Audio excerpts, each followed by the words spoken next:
জয় হিন্দ বন্ধুরা, welcome to our channel GS master class. আর আজকে আমরা নিয়ে এসেছি ডাব্লিউবিএসএসসি গ্রুপ সিএনডি, তো মক টেস্ট নাম্বার 39। তাহলে 1 থেকে 38 পর্যন্ত যেটা মক টেস্ট আছে বা 39 নম্বর মক টেস্ট এটা, তো 1 থেকে 38 পর্যন্ত মক টেস্ট এই চ্যানেলটির প্লে লিস্টে আপলোড করা আছে, সেটা দেখে না থাকলে সেখান থেকে দেখে নেবে। এছাড়াও আমি এই ভিডিও ডিসক্রিপশনে কিছু লিঙ্ক দিয়ে দেবো, সেখান থেকেও তোমরা পেয়ে যাবে। ঠিক আছে, তাহলে এই ভিডিও যে প্লে লিস্ট আছে সেখানে তোমরা পেয়ে যাবে। তো যারা এখনও সাবস্ক্রাইব করেনি সাবস্ক্রাইব করে নাও পরবর্তী ভিডিওগুলোর জন্য। তো চলো শুরু করি আজকের প্রথম পার্ট। তো সেকশন 1 আছে প্রতিবারের মতোই। সেকশন 1-এ থাকবে ইংলিশ, টোটাল থাকবে 10টি প্রশ্ন এবং সম্পূর্ণ নতুন সিলেবাস বা আপডেট সিলেবাসের অনুসারে, এবং তারপরে থাকবে সেকশন 2 যেখানে থাকবে জিএস পার্টটা। ঠিক আছে, তো চলো শুরু করে আজকের প্রথম প্রশ্ন। তো প্রথম প্রশ্ন আছে ফিল ইন দ্য ব্ল্যাঙ্কস, প্রতিবারের মতোই ফিল ইন দ্য ব্ল্যাঙ্কস। বলছে a man of integrity never deviates dash path of truthfulness. তাহলে কি বলছে? এ ম্যান অফ ইন্টিগ্রিটি, তার একজন মানুষের যে ইন্টিগ্রিটি আছে, নেভার ডেভিয়েটস। ডেভিয়েটস মানে হচ্ছে পথ হারা হয়ে যাওয়া, যেটা হচ্ছে নিজের যে নির্দিষ্ট পথ আছে সেখান থেকে সরে যাওয়া, সেটাকে আমরা ডেভিয়েটস বলছি। Dash the path of truthfulness, তার ট্রুথফুলনেসের পাথ থেকে সরে যায় না, এটা বলতে চাইছে। তাহলে এক্ষেত্রে 4টা অপশনের মধ্যে সঠিক উত্তর কী হবে? তাহলে সঠিক উত্তর হয়ে যাচ্ছে কি অপশন। কোন অপশন হবে? Option A. Option A. তোমরা প্রত্যেকে নিজেরা অ্যান্সার করার চেষ্টা করবে। আর হ্যাঁ, তোমাদের স্কোর কত হচ্ছে, ঠিক আছে, এই স্কোর কত হচ্ছে এটা অবশ্যই কমেন্টে জানাবে। ঠিক আছে, তাহলে এটা হয়ে যাচ্ছে কি ফ্রম, ডেভিয়েটস ফ্রম। তাহলে এই যে deviate from is the standard use, যেটা হচ্ছে moving away from the set of path, মানে হচ্ছে কোনো একটা নির্দিষ্ট রাস্তা থেকে যে রাস্তা সরে যাওয়া, সেটাকে বলা হয় ডেভিয়েটস ফ্রম। ঠিক আছে, সেটা বোঝাতে এই ডেভিয়েটস সাথে কি হয়, ফ্রম, সরি, এই ফ্রম প্রিপোজিশন ইউজ হয়। ঠিক আছে, মনে রাখবে যে নির্দিষ্ট পথ থেকে সরে যাওয়া বোঝাতে ফ্রম প্রিপোজিশনটি ইউজ হচ্ছে। তাহলে এক্ষেত্রে হয়ে যাচ্ছে কি ফ্রম। তাহলে option A is the correct answer. বুঝাতে পারলাম? তাহলে ডেভিয়েট কখন? ডেভিয়েটের সাথে ফ্রম তখনই ইউজ হবে যখন এটা মনে হবে যে moving away from a set path. ঠিক আছে, তাহলে এই যে সেট পাথ বা কোনো একটা স্ট্যান্ডার্ড লাইন থেকে মুভিং বা সরে যাওয়া, সেটা বোঝাতে ডেভিয়েটের সাথে ফ্রম ইউজ হচ্ছে। এরপর আসছে 2 নম্বর। 2 নম্বর আবার আছে ফিল ইন দ্য ব্ল্যাঙ্কস। বলছে দ্য ডক্টর ওয়ার্নড হিম, সতর্ক করেছিল কিসের? Dash smoking. ঠিক আছে, স্মোকিং অর্থাৎ ধূম্রপান থেকে। তাহলে এক্ষেত্রে 4টা অপশনের মধ্যে সঠিক উত্তর কী হবে? ফর হবে না ফ্রম হবে না টু হবে না অ্যাগেনস্ট হবে? তাহলে 4টা অপশনকে তোমরা দেখবে একবার। তাহলে 4টা অপশনের মধ্যে যেটা সঠিক উত্তর হয়ে যাচ্ছে সেটা হচ্ছে কি অ্যাগেনস্ট। সেটা হচ্ছে অ্যাগেনস্ট, অপশন ডি অ্যাগেনস্ট। ঠিক আছে, কারণ কি এই যে one is always followed by against when, যখন এর মানে হবে অ্যাডভাইস করা। কি অ্যাডভাইস করা? না not to do something harmful, মানে হচ্ছে যখন নট টু ডু, এটা মনে রাখবে, not to do something something, ঠিক আছে, হার্মফুল। বুঝতে পারলাম? তাহলে কোনো ক্ষতি যাতে না করে, নট টু ডু হার্মফুল, কোনো ক্ষতি যাতে না করে, এরকম ওয়ার্ন করাতে বা অ্যাডভাইস করাতে ওয়ানের সাথে যেটা হয় সেটা লাগবে কি অ্যাগেনস্ট, সেটা লাগবে অ্যাগেনস্ট। বুঝতে পারলাম? তাহলে ওয়ানের সাথে অ্যাগেনস্ট তখন লাগে যখন অ্যাডভাইসিং করা হয় কাউকে not to do something harmful, মানে হার্মফুল বা ক্ষতি করে কোনো জিনিস না করতে। ঠিক আছে, এক্ষেত্রে যেটা হয় one some one against noun plus ING form. তাহলে এক্ষেত্রে 4টা অপশনের মধ্যে সঠিক উত্তর হয়ে যাচ্ছে অপশন ডি, যেখানে আছে কি অ্যাগেনস্ট। তাহলে ওয়ানের সাথে অ্যাগেনস্ট হবে যখন এটা মানে হবে not to do something harmful, এরকম কাউকে অ্যাডভাইস করা বোঝাতে। এরপর আসছে 3 নম্বর। 3 নম্বর বলছে চুজ দ্য সিনোনিম অফ ইমপারভিয়াস। তাহলে এবারে সিনোনিম বলেছে, অর্থাৎ সিনোনিম কি আমরা জানি, সিনোনিম হচ্ছে সমার্থক শব্দ। ঠিক আছে, তাহলে সমার্থক শব্দ জানার আগে যেটা জানতে হবে, যেটা কোশ্চেনের মিনিং জানতে হবে, ইমপারভিয়াস। তাহলে এই ইমপারভিয়াসের মিনিং কি? তাহলে ইমপারভিয়াসের মিনিং কি দেখে নেবো আমরা। তাহলে ইমপারভিয়াসের মিনিং কি হবে? তাহলে ইমপারভিয়াসের মিনিং হচ্ছে অভেদ্য বা প্রভাবিত হবে না এমন, যেটাকে ভেদ করা যায় না, অভেদ্য। ঠিক আছে, অভেদ্য বা প্রভাবিত হবে না এমন,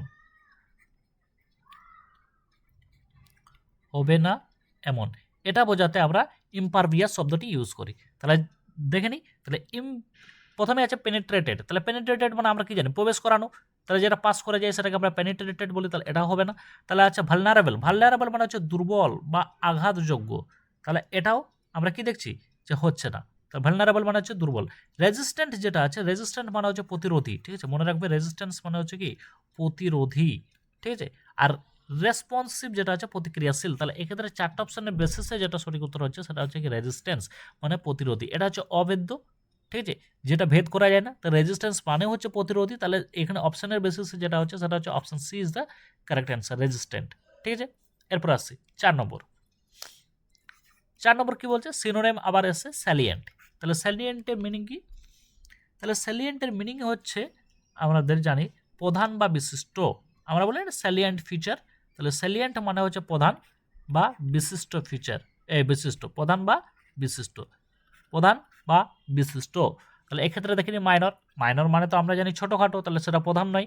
হিডেন মানে লুকানো, এটাও হবে না। আর ইররিলেভেন্ট মানে অপ্রাসঙ্গিক, তাহলে এটাও হচ্ছে না। তাহলে এক্ষেত্রে সঠিক উত্তর হচ্ছে প্রমিনেন্ট। প্রমিনেন্ট মানে হচ্ছে বিশিষ্ট, প্রমিনেন্ট মানে কি বিশিষ্ট, প্রধান বা উল্লেখযোগ্য, এক্ষেত্রে আমরা প্রমিনেন্ট শব্দটা ইউজ করি। তাহলে স্যালিয়েন্টের যেটা সিনোনিম হয়ে যাচ্ছে সেটা হচ্ছে কি প্রমিনেন্ট। বুঝতে পারলাম। এরপরে আসছি 5 নম্বর। 5 নম্বর হচ্ছে choose the antonym, choose the antonym of callous. তাহলে choose the antonym of callous, তাহলে ক্যালাসের অ্যান্টোনিয়াম জিজ্ঞাসা করা আছে, অর্থাৎ বিপরীত শব্দ জিজ্ঞাসা করেছে। এরপরে তাহলে এই যে অ্যান্টোনিয়াম ক্যালাস আছে, এই ক্যালাসের মিনিং কি? তাহলে ক্যালাসের মিনিং হচ্ছে নিষ্ঠুর বা অনুভূতিহীন। ক্যালাসের মিনিং হচ্ছে নিষ্ঠুর, মনে রাখবে, নিষ্ঠুর বা অনুভূতিহীন, ঠিক আছে, অনুভূতিহীন। তাহলে এই যে ক্যালাস যেটা আছে, ক্যালাসের মিনিং হচ্ছে নিষ্ঠুর বা অনুভূতিহীন। তাহলে 4টা অপশন দেখে নিই আমরা। 4টা অপশনের মধ্যে যেটা সঠিক উত্তর হচ্ছে সেটা কি হবে? ইনসেনসিটিভ, তাহলে সেটা তার মানে হচ্ছে সংবেদনহীন, তাহলে তা এটার সিনোনিম হয়ে যাচ্ছে হার্ডেন্ট মানে হচ্ছে কঠোর। আর কম্প্যাশনেট মানে আমরা কি জানি? কম্প্যাশনেট মানে হচ্ছে সহানুভূতিশীল, কম্প্যাশনেট মানে হচ্ছে কি সহানুভূতিশীল, ঠিক আছে। আর এদিকে রুটলেস মানে আমরা জানি নিষ্ঠুর। তাহলে এক্ষেত্রে 4টা অপশনের বেসিসে সঠিক উত্তর হয়ে যাচ্ছে কম্প্যাশনেট মানে সহানুভূতিশীল। এদিকে ক্যালাস মানে হচ্ছে নিষ্ঠুর বা অনুভূতিহীন, সেক্ষেত্রে কম্প্যাশনেট মানে সহানুভূতিশীল। তাহলে এটা হয়ে যাচ্ছে এর অপোজিট, অর্থাৎ অ্যান্টোনিয়াম। এরপর আসছি 6 number, choose the antonym, choose the antonym of gloomy. তাহলে গ্লুমির অ্যান্টোনিয়াম জিজ্ঞাসা করেছে, ঠিক আছে, অর্থাৎ বিপরীত শব্দ জিজ্ঞাসা করেছে গ্লুমির। তাহলে গ্লুমি দেখে নিই। তাহলে গ্লুমির মানে কি? গ্লুমির মানেই হচ্ছে মন মরা, ফিলিং ডিপ্রেসড, তাহলে এটা হচ্ছে মন মরা, ঠিক আছে, বা অন্ধকারাচ্ছন্নও বলতে পারি আমরা। কোনো কোনো ক্ষেত্রে এটা মিনিং থাকে অন্ধকারাচ্ছন্ন, ঠিক আছে। তাহলে গ্লুমি মানে হচ্ছে মনমরা বা অন্ধকারাচ্ছন্ন বা ফিলিং ডিপ্রেসড। তাহলে অ্যান্টোনিয়াম জিজ্ঞাসা করেছে ডিপ্রেসিং, এটা হচ্ছে এর সিনোনিম। রেডিয়েন্ট মানে হচ্ছে উজ্জ্বল বা আনন্দিত, আর সোমবার মানে হচ্ছে বিষণ্ণ, আর ডার্ক মানে হচ্ছে অন্ধকার। তাহলে এক্ষেত্রে 4টা অপশনের বেসিসে কী হবে? রেডিয়েন্ট। রেডিয়েন্ট মানে কি? রেডিয়েন্ট মানে হচ্ছে প্রাণবন্ত বা উজ্জ্বল বা আনন্দিত, রেডিয়েন্ট।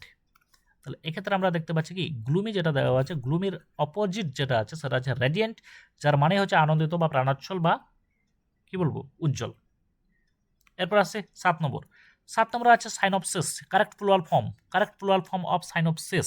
তাহলে সাইনোপসিস যেটা দেওয়া আছে, এই সাইনোপসিসের মিনিং কি হবে? প্লুরাল ফর্ম কি হবে? তাহলে সাইনোপসিস মানে হচ্ছে কি সারসংক্ষেপ, মানে খুব ছোট্ট করে ব্রিফলি যেটা বলে সেটাকে আমরা বলছি সারসংক্ষেপ, ঠিক আছে, ব্রিফ সামারি। তাহলে এর প্লুরাল ফর্ম কি হবে? 4টা অপশনকে তোমরা দেখে নেবে একবার। তাহলে 4টা অপশনের মধ্যে যেটা সঠিক উত্তর হয়ে যাচ্ছে সেটা হচ্ছে option C, synopsis, option C, synopsis, ঠিক আছে। এরপর আসছি 8 নম্বর। 8 নম্বরে এসছে what is the meaning of the idiom to grease the pump, to grease the pump, বহুবার পরীক্ষা এসছে to grease the pump. Pump মানে কি? হাতের তালু, ঠিক আছে। তাহলে গ্রিজ মানে হাতের তালুতে গ্রিজ দেওয়া, তাহলে গ্রিজ দেওয়া বুঝতে পারছো। এক্ষেত্রে যেটা সঠিক উত্তর হবে সেটা কি হবে? টু ব্রাইব সামওয়ান, কাউকে ঘুষ দেওয়া, ঠিক আছে। টু অর্থাৎ হাতে হাতে দেওয়া, গ্রিজ দেওয়া, তার মানে হচ্ছে কি পিচ্ছিল করে দেওয়া, কোনো কাজকে পাস করানো। তাহলে টু ব্রাইব সামওয়ান এটা বোঝাতে টু গ্রিজ দ্য পাম্প, এটা হয় টু ব্রাইব সামওয়ান। বুঝতে পারলাম। এরপর আসছি কোয়েশ্চেন নম্বর 9। 9 বলা আছে ওয়ান ওয়ার্ড সাবস্টিটিউশন, যেটাকে আমরা বলি কি এক কথায় প্রকাশ।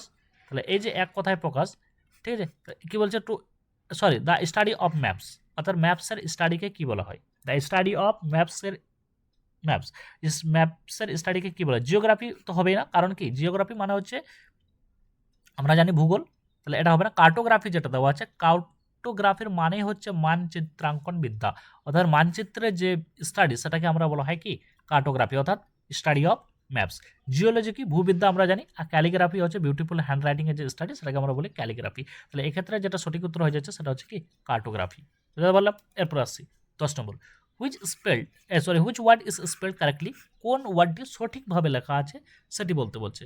তাহলে এটি যেটা আছে সেটা হচ্ছে হায়ারকি। হায়ারকি মানে হচ্ছে আমরা জানি কি ক্রমবিন্যাস বা স্তর বিন্যাস, ঠিক আছে। তাহলে 4টা অপশনকে তোমরা একবার দেখবে।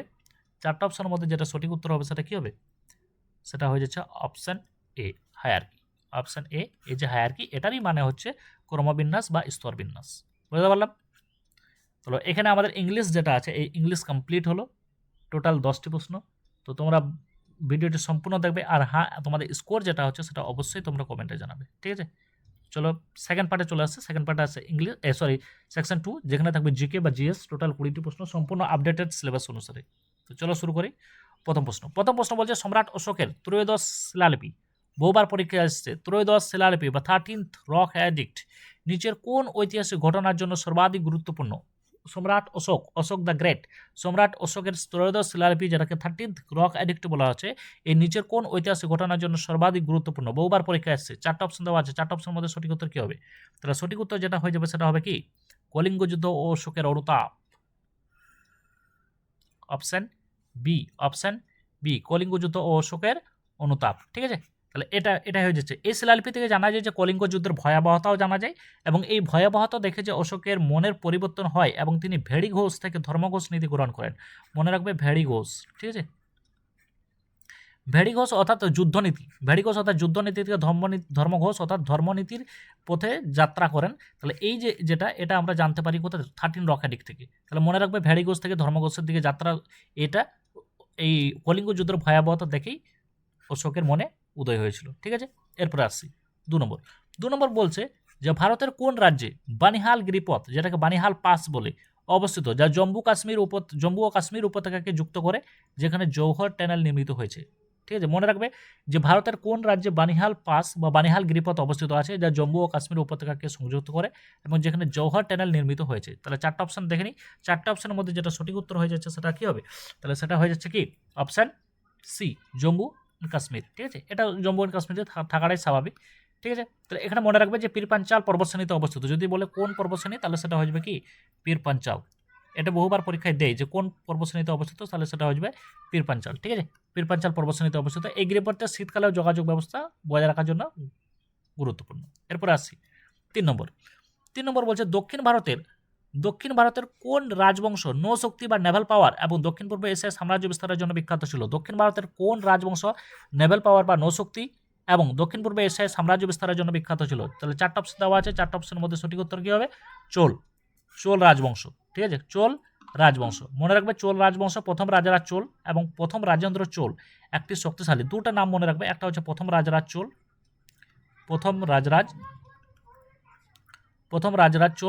ঠিক আছে, এবং রাজেন্দ্র চোল, প্রথম রাজেন্দ্র চোল,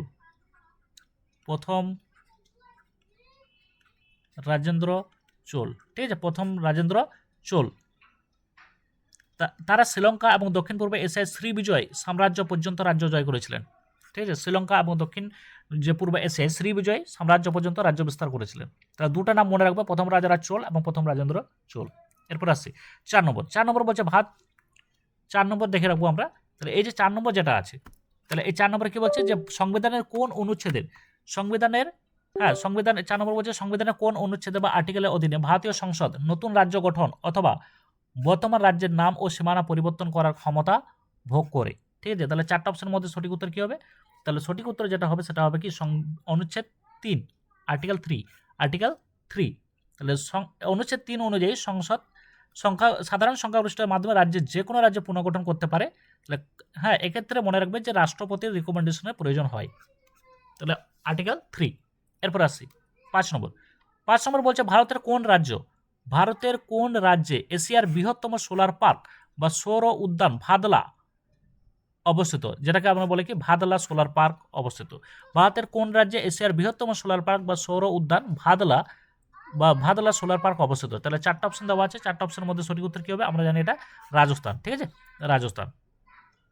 তাহলে কোন জেলায় অবস্থিত যদি বলে, তাহলে হয়ে যাবে এটা কি রাজস্থানের যোধপুর জেলায় অবস্থিত। ঠিক আছে, রাজস্থানের যোধপুর জেলায় অবস্থিত এই ভাদলা সোলার পার্ক বর্তমানে বিশ্বের অন্যতম বৃহৎ সৌর প্রকল্প।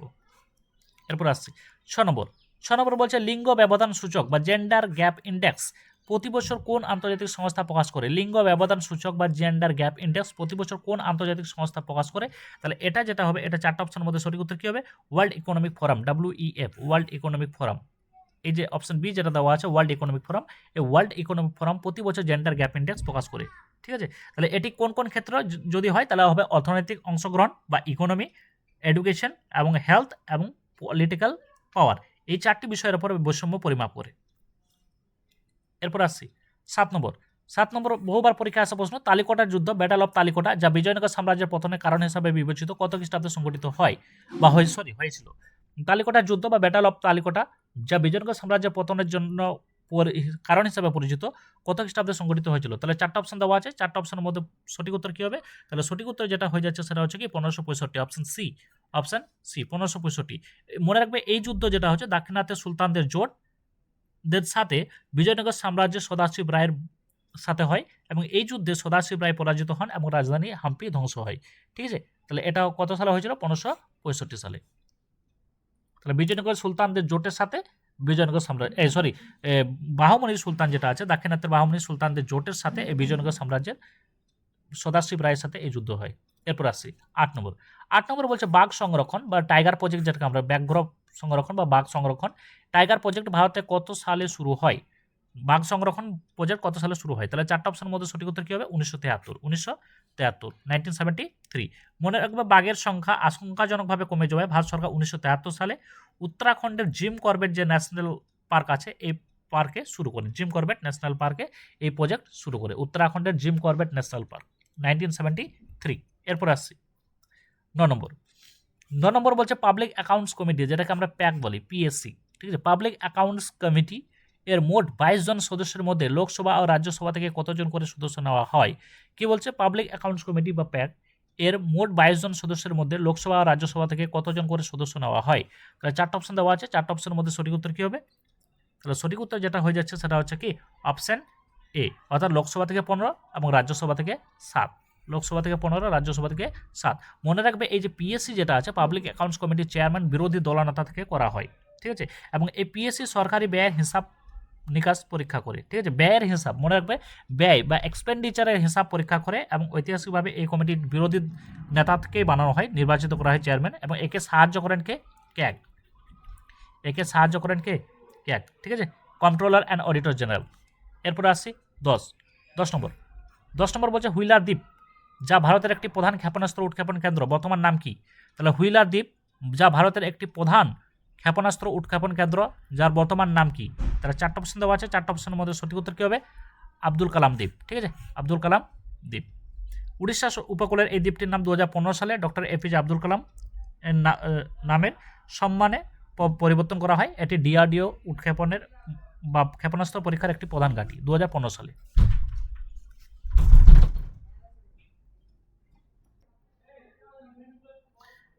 তো এরপরে যেটা আসবো আমরা 11 নম্বর প্রশ্ন। তাহলে 11 নম্বর প্রশ্ন বলছে জীব বৈচিত্র্য দিবস বা international day for biological diversity কবে পালন করা হয়?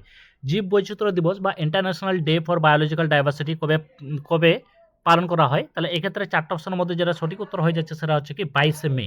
ঠিক আছে, অপশান এ 22শে মে। ঠিক আছে, এখানে মনে রাখবে পৃথিবীর বিচিত্র যে জীবগুলো আছে বা বৈচিত্র্য তাদের বাসস্থান, তাহলে এক্ষেত্রে অপশন এ হয়ে যাচ্ছে এর সঠিক উত্তর। এরপর আসছে 12 নম্বর প্রশ্ন। 12 নম্বর প্রশ্ন বলছে কোন সুফি সাধককে মেহবুবি ইলাহি বা ঈশ্বরের প্রিয় বলা হতো এবং তিনি দিল্লির 7 জন সুলতানের রাজত্বকাল প্রত্যক্ষ করেছিলেন?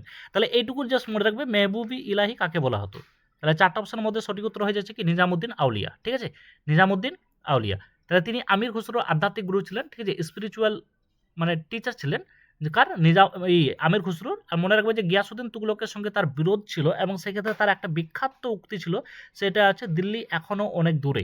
দিল্লি এখনও অনেক দূরে। তাহলে কার সাথে? সেটা হচ্ছে গিয়াসউদ্দিন তুগলক। ঠিক আছে, এরপর আসছি 13 নম্বর। 13 নম্বর বলছে ভারতের প্রথম সুপার কম্পিউটারের নাম কি? ভারতের প্রথম সুপার কম্পিউটারের নাম কি? 4টা অপশন দেওয়া আছে, 4টা অপশনের মধ্যে সঠিক উত্তর কি হবে? সঠিক উত্তর যেটা হয়ে যাচ্ছে সেটা হচ্ছে পরম 8000। ঠিক আছে, অপশন এ।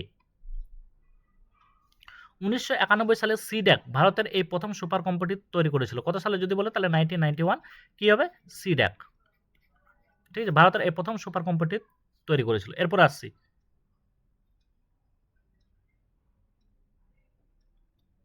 14 নম্বর প্রশ্ন। 14 নম্বর প্রশ্ন বলছে ভারতের কোন রাজ্যে কোডারমা অবস্থিত, যা বিশ্বের অভ্র রাজধানী মাইকা ক্যাপিটাল অফ দ্য ওয়ার্ল্ড নামে পরিচিত? তাহলে এখানে বলছে ভারতের কোন রাজ্যে কোডারমা অবস্থিত, যা বিশ্বের অভ্র রাজধানী বা মাইকা ক্যাপিটাল অফ দ্য ওয়ার্ল্ড নামে পরিচিত? তাহলে 4টা অপশনের মধ্যে যেটা সঠিক উত্তর হয়ে যাচ্ছে সেটা হচ্ছে কি, সেটা হয়ে যাচ্ছে কোডারমা, যেটা হচ্ছে সেটা হচ্ছে ঝাড়খণ্ড। ঠিক আছে, ঝাড়খণ্ড। তাহলে এই যে ঝাড়খণ্ডে কোডারমা আছে, এটা উচ্চমানের মাস্কোভাইট অভ্র উৎপাদনের জন্য বিখ্যাত এবং ভারতের মানে অধিকাংশ বা 60% অভ্র এই অঞ্চল থেকেই পাওয়া যায়। এরপর আসছি 15 নম্বর প্রশ্ন। 15 নম্বর প্রশ্ন বলছে কম্পিউটারের প্রধান সার্কিট বোর্ড। কম্পিউটারের প্রধান সার্কিট বোর্ড যেখানে সব যন্ত্রাংশ যুক্ত থাকে তাকে কি বলা হয়? তাহলে 4টা অপশন দেওয়া আছে, 4টা অপশন মধ্যে সঠিক উত্তর কি হবে? সঠিক উত্তর হচ্ছে অপশন বি, মাদারবোর্ড। এরপর চলে আসছি 16 নম্বর প্রশ্ন। 16 নম্বর প্রশ্ন বলছে 1932 সালে লন্ডনে অনুষ্ঠিত 1932 সালে লন্ডনে অনুষ্ঠিত কোন গোলটেবিল বৈঠকে, আচ্ছা 1932 না, এটা 1931 হবে। 1931 সালে অনুষ্ঠিত কোন গোলটেবিল বৈঠকে মহাত্মা গান্ধী কংগ্রেসের একমাত্র প্রতিনিধি হিসাবে যোগ দিয়েছিলেন? তাহলে 4টা অপশন দেওয়া আছে, 4টা অপশনের মধ্যে সঠিক উত্তর কি হবে?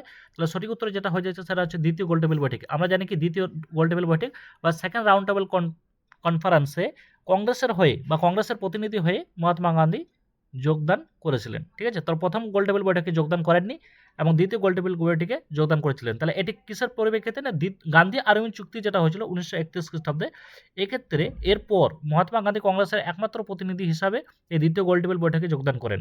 ঠিক আছে, সেই সময় ভারতের ভাইসরয় কে ছিলেন লর্ড উইলিংটন এবং তিনি, আচ্ছা মহাত্মা গান্ধী যদি বলে কোন জাহাজে করে গিয়েছিলেন তাহলে সেটা হবে এসএস রাজপুতানা। ঠিক আছে, এসএস রাজপুতানা।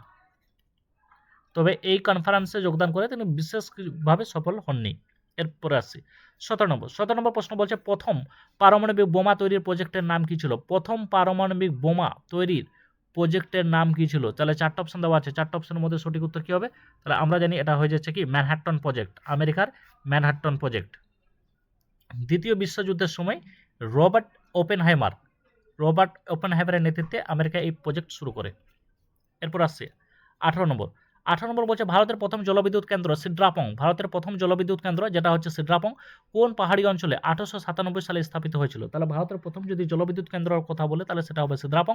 এটি 1897 সালে স্থাপিত হয়েছিল, কিন্তু কোন অঞ্চলে? পাহাড়ি অঞ্চলে। তাহলে এটা হয়ে যাচ্ছে কি দার্জিলিং, অপশন বি দার্জিলিং।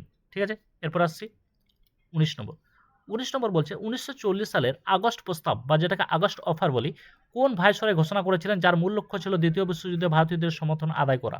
1940 সালের যে আগস্ট প্রস্তাব দেওয়া হয়েছিল বা আগস্ট অফার, সেটি কোন ভাইসরয় ঘোষণা করেছিলেন যার মূল লক্ষ্য ছিল দ্বিতীয় বিশ্বযুদ্ধে ভারতীয়দের সমর্থন আদায় করা? তাহলে 4টা অপশনের মধ্যে যেটা সঠিক উত্তর হয়ে যাচ্ছে সেটা হচ্ছে কি লর্ড লিনলিথগো। ঠিক আছে, অপশন এ লর্ড লিনলিথগো। এরপর আসছি 20 নম্বর প্রশ্ন বলছে বিবর্তনবাদ বা থিওরি অফ ইভলিউশন। বিবর্তনবাদ বা থিওরি অফ ইভলিউশনের জনক কাকে বলা হয়? থিওরি অফ ইভলিউশন বা বিবর্তনবাদের জনক কাকে বলা হয়? তাহলে 4টা অপশন দেওয়া আছে, 4টা অপশনের মধ্যে সঠিক উত্তর হচ্ছে চার্লস ডারউইন। কোন বইয়ে? না অরিজিন অফ স্পিসিস। ঠিক আছে, অরিজিন অফ স্পিসিস। ঠিক আছে, তাহলে এই বইতে তিনি প্রাকৃতিক নির্বাচনের মাধ্যমে বিবর্তনের ধারণা দেন। এরপর আসছি 21 নম্বর। তাহলে এই 21 নম্বর প্রশ্নটা যেটা আছে এটা তোমাদের হোমওয়ার্ক থাকলো, এটা অবশ্যই তোমরা কমেন্টে জানাবে যে ভারতের কোন শহরকে ভারতের পিটসবার্গ অফ ইন্ডিয়া বলা হয়? Option A Bhilai, option B Jamshedpur, option C Rourkela, option D Durgapur. ঠিক আছে, তাহলে এটা তোমরা অবশ্যই কমেন্ট করে জানাবে। তো তোমাদের কমেন্টের উত্তর যেটা আছে সেটা অবশ্যই আমি দেখব এবং প্রত্যেকটি কমেন্টের অবশ্যই রিপ্লাই দেবো। ঠিক আছে, তো এখানে শেষ হচ্ছে আমাদের টোটাল যেটা 30টি প্রশ্ন হলো। তোমাদের স্কোর কত হচ্ছে অবশ্যই কমেন্ট করে জানাবে। তো এখানে শেষ করছি। জয় হিন্দ।